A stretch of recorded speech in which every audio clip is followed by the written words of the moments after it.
Você sabe por que é tão difícil deixar um vício? Olá, pessoas queridas, espero que vocês estejam bem.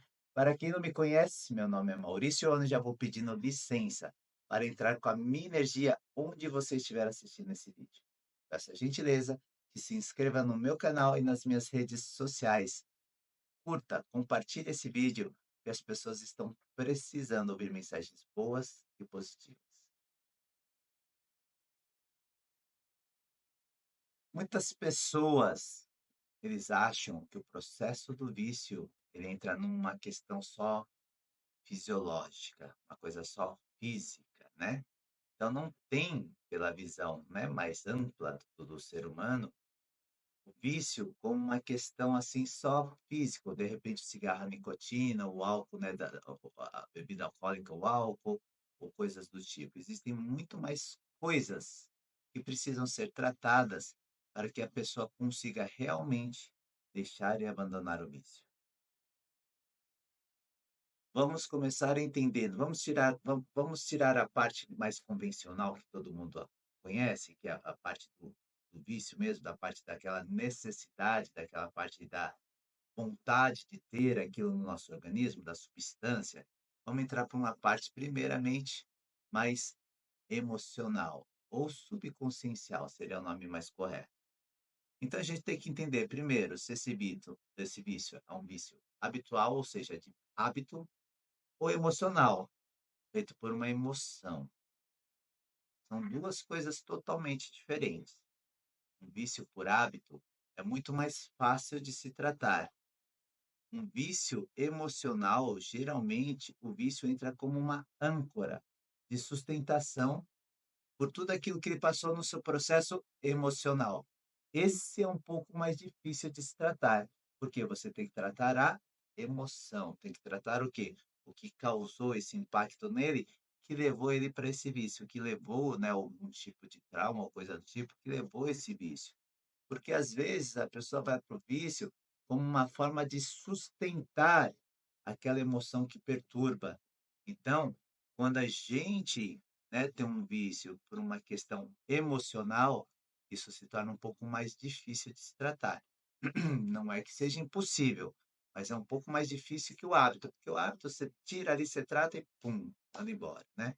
Agora o emocional você tem que tratar algumas coisas mais profundas. Esse é o primeiro ponto. O segundo ponto que a gente tem que entender é uma coisa que a gente chama de matrix, uma rede energética que existe em torno da gente. E essa rede energética, ela é alimentada tanto pelo meu ser, por eu mesmo, como pelos outros. E aí que mora o grande problema, porque o que acontece? Quando a gente fala essa questão dos outros, vamos supor, aquela pessoa que tem um problema com o alcoolismo. A maioria das pessoas em sua volta vai falar: "Ah, aquele ali é um bêbado, aquele é um pinguço, aquele ali é qualquer outra coisa que possa se chamar por aí", né. Ou seja, ele está emanando a sua energia para essa matrix, esse campo energético que chamamos de matrix da pessoa, e isso alimenta esse campo energético. Então, para que a pessoa possa sair do vício, ele tem que sair dessa matrix, só que é difícil, porque as pessoas ficam alimentando essa matrix. E aí o que acaba acontecendo? Por mais que a pessoa tenha uma grande vontade de querer sair, aquela rede energética prende a pessoa dentro daquele meio, prende a pessoa dentro desse processo. Então, uma das coisas que a gente precisa quebrar também é essa rede energética que chamamos de matrix, que fica em volta da pessoa, né. Já postei um vídeo anteriormente aqui falando um pouco mais da matrix, mas para vocês entenderem, se de repente a gente conseguisse fazer um tratamento numa pessoa e ele mudasse de cidade, falar: "Olha, esse cara é o melhor arrumador de carro, sei lá, o melhor mecânico que existe no planeta", e todo mundo da cidade entender: aquele cara é o melhor arrumador de carro, o melhor mecânico do planeta, e não aquele é o pinguço, aquele é o bêbado, aquele é o alcoólatra, nada disso, não tem ninguém mais que alimente essa matrix. Então se torna mais fácil para se transformar quando você sai dessa matrix. Ah, Maurício, então você está falando que a gente não deve falar ou julgar esse tipo de pessoa? É o que eu estou falando. Né? Porque ela tem um vício que você vai taxar dela daquilo.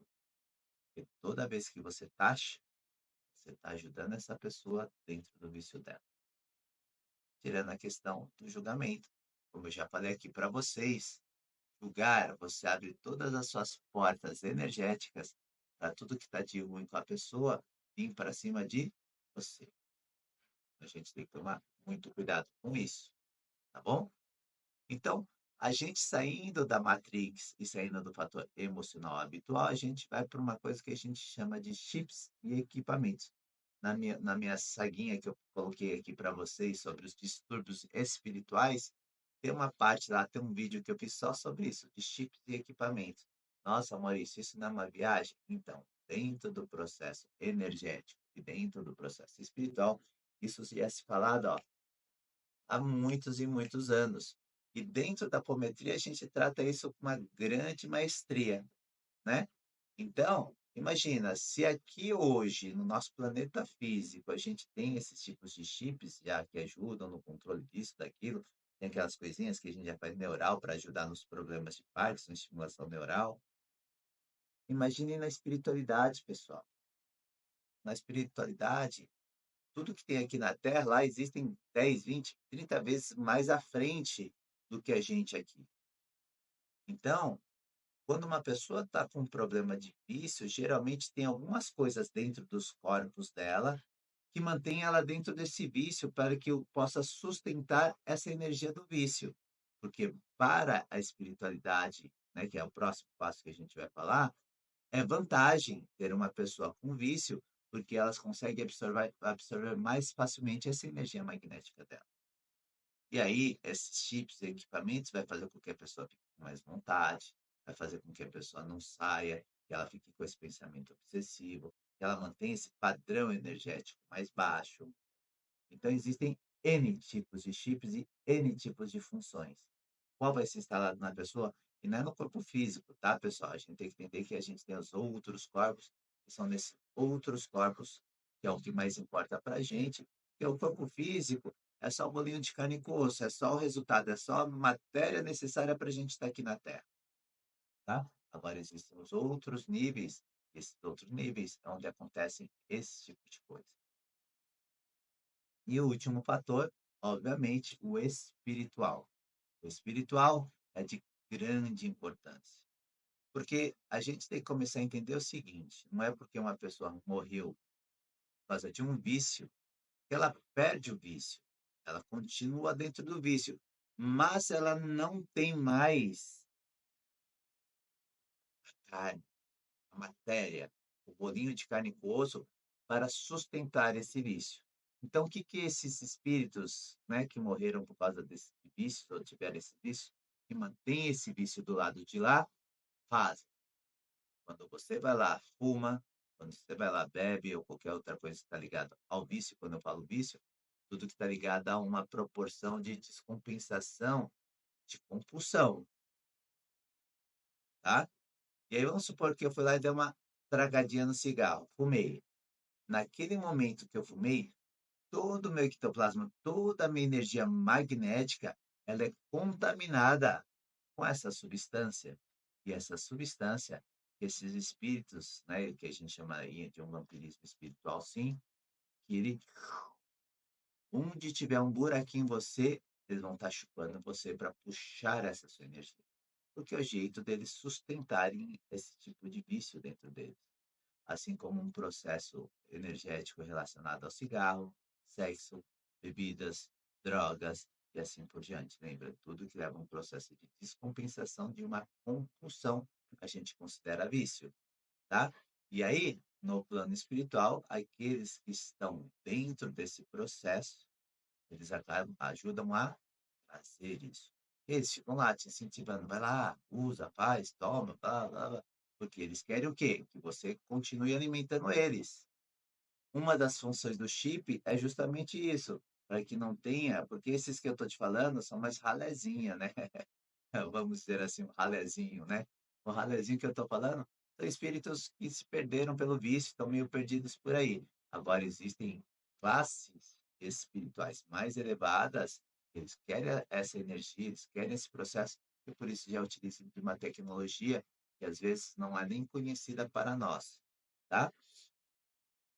Mas dentro do vampirismo espiritual acontece isso. Lembre-se, quando você estiver utilizando, pensa o seguinte, naquele momento que você está usando, na hora que você está usando, quando você está usando, tem um monte de gente, tudo que é buraco que é seu aí, eles estão chupando a sua energia. Quando mais novo, que eu não tinha um controle sobre esse meu processo do ver essa parte espiritual, eu nunca olhava para uma pessoa fumando, justamente porque eu falava o que eu via era muito feio. Eu falo, queria a Deus que todas as pessoas pudessem ver, porque naquele momento, de repente, ajudaria a pessoa a largar o vício, porque ela estaria vendo realmente o que acontece com ela, tá bom? Então entenda que o vício, ele vai sempre trazer o vampirismo espiritual junto. Ah, Maurício, eu não uso, eu não tenho mais o vício. Esses espíritos continuam comigo? Não, você não usa, não. Mas você sempre tem a bandeirinha levantada, que volta e meia eles vão te tentar.